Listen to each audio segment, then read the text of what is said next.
नीलेश जी, राधे राधे। महाराष्ट्र से। राधे राधे। महाराज जी, आपके चरणों में कोटि कोटि प्रणाम। गुरुदेव, आज की युवा पीढ़ी अध्यात्म के बजाय पश्चिमी सभ्यता संस्कृति को बढ़ावा दे रही है। हमें क्या करना होगा कि वो भारतीय संस्कृति सनातन धर्म के जो प्रति हम गौरव महसूस देखते करें? हैं, जो हम सुनते हैं, जो हम बोलते हैं, उसी का चिंतन होता है। जो हम चिंतन करते हैं, उसी का संकल्प बनता है। जो संकल्प बनता है, वैसी क्रियाएं होती हैं। हमारा देखना, सुनना, बोलना सुधरना चाहिए। अगर देखना, सुनना, बोलना नहीं सुधरा तो हमारा चिंतन जो होगा वो गलत होगा, और गलत चिंतन में हमारा आहार और विहार दोनों गलत हो जाएगा। आहार मांस, मदिरा, अंडा, ये सब खाना पीना, अभक्ष्य पदार्थ। विहार परिस्त्री गमन करना, गंदे आचरण करना। ये कैसे हुआ? पहले देखा, सुना, बोला, चिंतन किया, संकल्प बना, क्रिया हुई। मूल से सुधार हो जाए। हम गंदी बातें देखें ना, गंदी बातें सुने ना, गंदी बातें बोले ना, तो हमारा चिंतन शास्त्र सम्मत होने लगे तो संकल्प अच्छी क्रियाओं का बनेगा। अब गलत संकल्प बन रहा है, और कलयुग भगवान की कृपा से वैसे ही सहयोग मिलता चला जा रहा है। ये दोस्ती करना कोई निषेध नहीं है, लेकिन दोस्ती को व्यभिचार रूप दे देना, गंदा आचरण रूप दे देना, ये तो कहीं हमने आज तक नहीं पढ़ा कि एक दोस्त दूसरे के जीवन का नाश करे। हम कह रहे कि बच्चे बच्चियां परस्पर दोस्ती करें, कोई निषेध नहीं है। एक स्कूल में जब पढ़ते तो बच्चियां भी पढ़ती थी, बच्चे भाई बहन की तरह खेलते कूदते, स्कूल गए, पढ़ा लिखा, घर आ गए। आज का क्या चरित्र हो रहा है? देखना, सुनना, बोलना बिगड़ गया हमारा। हम बाहर का दृश्य देखने लगे, धर्म विरुद्ध आचरण।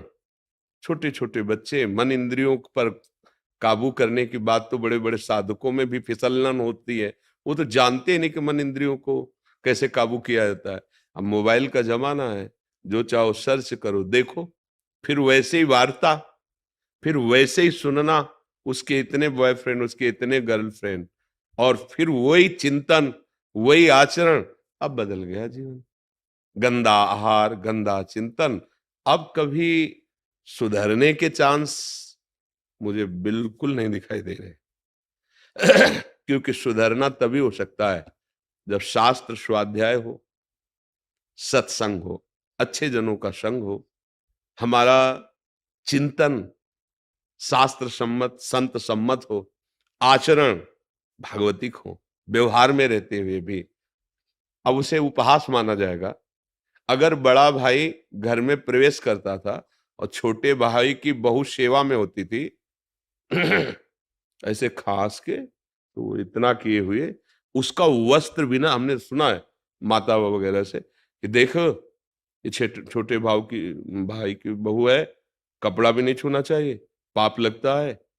ऐसी शिक्षा जहां, वहां गर्लफ्रेंड बॉयफ्रेंड, वहां और एक चला है लिव इन रिलेशन। अब हम क्या इस पर बोले, क्या बोले? हम बोलने लायक नहीं रह गए, इस पर क्या बोले? जो हमारी धर्म की नींव है उसको तो नष्ट कर दिया गया। वर्ण संकरता बढ़ेगी, व्यभिचार बढ़ेगा, इंद्रियों का इस तरह से मनोरंजन।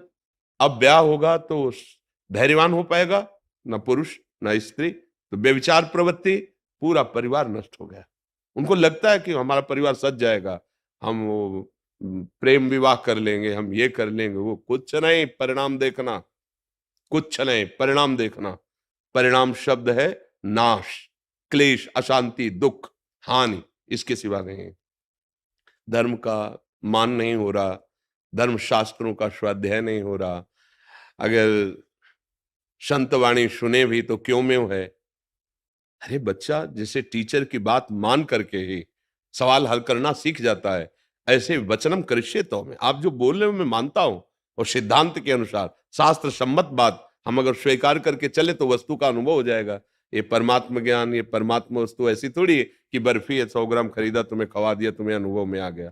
तो ये आचरण विहीनता, जो दृश्य हम देख रहे हैं, जो हम सुन रहे हैं, जो हम बोल रहे हैं, वही हमारा चिंतन बन रहा है। वही तो आज क्या देखा जा रहा है, क्या सुना जा रहा है, क्या बोला जा रहा है। ऐसे ही विपक्ष में भी, मान लो जो स्त्री शरीर में, वो भी सब भाव को देख रहे हैं, वो भी वैसी मानसिकता, क्योंकि मन बुद्धि तो रचना सबकी, शरीरों का निर्माण अलग अलग भले है, लेकिन है तो तत्व वही ना।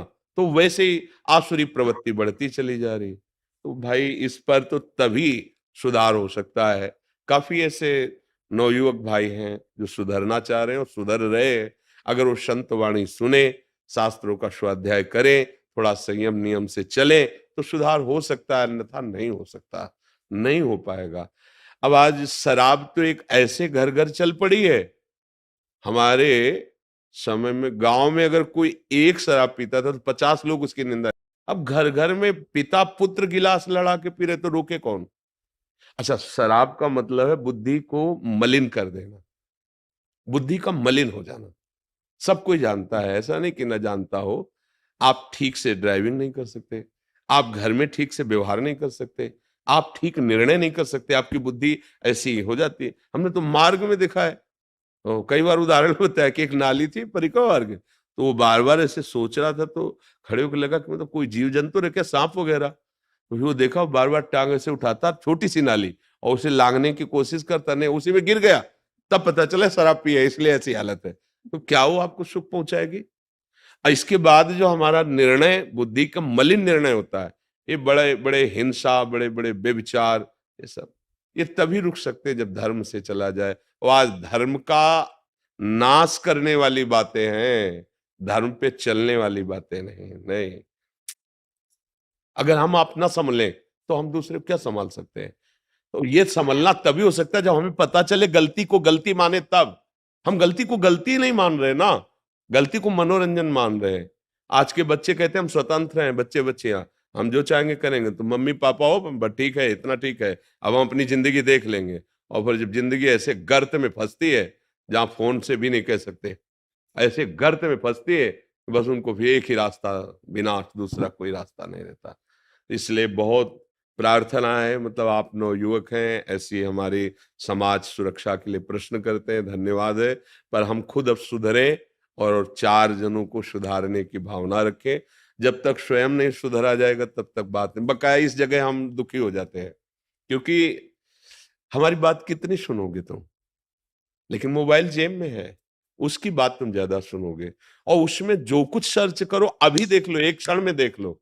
सोचो, जिन दृश्यों के देखने से वो राक्षसी भाव बढ़ जाता है, उन्हीं को बच्चे ज्यादा पसंद करेंगे। संत या भगवंत की चर्चा ये थोड़ी ज्यादा पसंद करे, ये तो वो सात्विक बुद्धि वाला पसंद करेगा। अब उनको सुनाओ हाँ, अगर उनको बताओ कि भाई ये सत्संग आप सुनो जब आपके विकार आवे, तो वो सत्संग नहीं, वो विकार बढ़ाने वाली बात देखेंगे। तो वो तन्मयता होती, फिर जो हम सुनते हैं ना, वही हमें करने की इच्छा होती है। तो फिर भ्रष्ट आचरण अब कैसे करें? जब तक भगवान नाम नहीं, भगवद आश्रय नहीं, अच्छा भोजन नहीं, कैसे हो सकता है?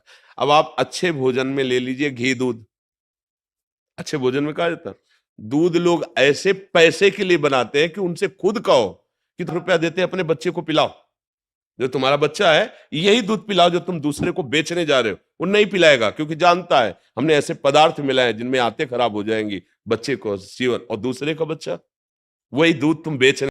जिसकी बुद्धि में धन की प्रधानता हो गई है, भोग की प्रधानता हो गई, वो राक्षस हो जाता है। वो नहीं समझ पाता, अरे छोटे छोटे बच्चे दूध पिएंगे। मान लो कोई एक सहज आदमी है जिसके पास बहुत पैसा नहीं, तो आधा किलो 1 किलो की पैकेट ही तो लेगा घी की, कि रोटी में चुपर लेंगे। क्या चुपर के खा रहा है? वो जहर खा रहा है। अपवित्र, जिसके लिए विधर्मियों ने तलवार की नोक पर कि इसे ग्रहण करो तो गर्दन कटवा ली, लेकिन जवान पे नहीं रखा, वो पैसा लेके खरीद के खा रहे हैं। कैसे? मतलब इस विषय पर कैसे बोला जा सकता है? जब तक अपने लोग सुधार ना करें, हमारा समाज धन को प्रधान रख करके भ्रष्ट होता चला जा रहा है, भोगों को प्रधान रख करके भ्रष्ट होता चला है। जहां धन की प्रधान बुद्धि रखी जाएगी, भोगों की प्रधान बुद्धि रखी है, वहां राक्षसी बुद्धि आ जाती है, और राक्षसी बुद्धि कुछ भी करवा सकती है। आप देख रहे हो ना, उसी को कहा जाए कि तू अपने बच्चे को पिला ये दूध जो बना के बाजार में बेचने जा रहा है, वो नहीं पिलाएगा, क्योंकि जानता मैंने ऐसा ऐसा इसमें केमिकल मिलाया है। फिर दूसरों के बच्चों की हालत क्या होगी? उसी को खवाओ घी जो बना रहा है, वो नहीं खा, वो नहीं खाता, वो तो केवल बेचता है पैसे के लिए। ये सब बड़ा विचित्र है। भगवान कृपा करे, सबकी बुद्धि शुद्ध हो, नाम जप करे, तभी समझ में आएगा।